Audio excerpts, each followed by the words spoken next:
Vážení spoluobčania, oddelenie správy majetku Mestského úradu Bardejov je v prvom rade správcom mestského majetku a zabezpečuje okrem iného majetkoprávne vysporiadanie nehnuteľností.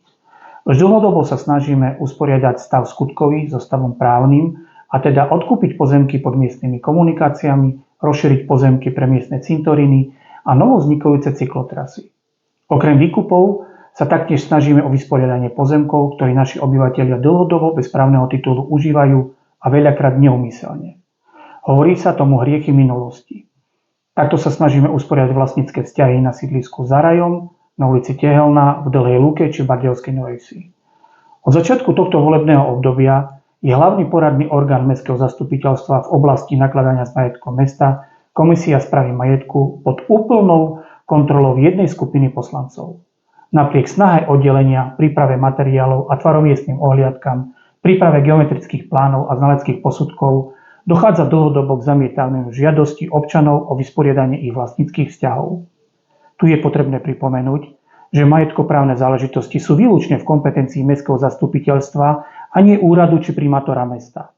Teda ak Mestské zastupiteľstvo neodsúhlasí predaj či prenájom, nemá primátor mesta možnosť ľuďom vyhovieť.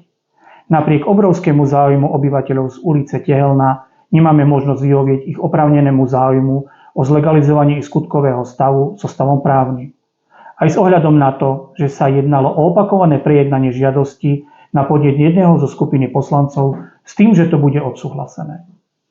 Napríklad na poslednej komisii správy majetku bolo jedným z členom komisie navrhnuté, aby došlo k búraniu plotov na ulici Dubova v Bardejovskej Novej Vsi, a to iba z dôvodu, že tam niekedy v budúcnosti môže dojsť k rozšíreniu chodníka, aj keď nejde o opodstatnenú pripomienku vyvrátenú príslušným oddelením správy majetku a na tvaromiestnej ohliadke.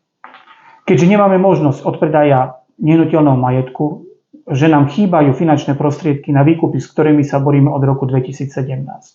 V tomto roku bolo našim zámerom uvoľniť polovicu všetkých nadobudnutých kapitálových prostriedkov do výkupu pozemkov schválených v roku 2017.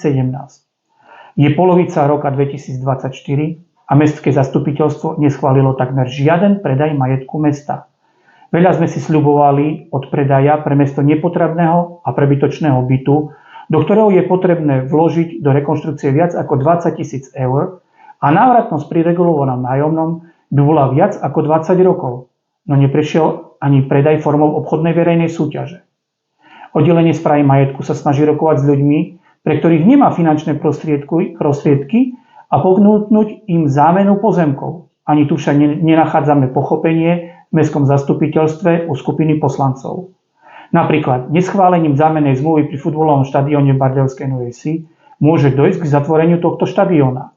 Vážení spoluobčania, preto si vás dovolujem požiadať, aby ste sa vyššie uvedených veciach obracali priamo na svojich volených zástupcov a nie na oddelenie správy majetku.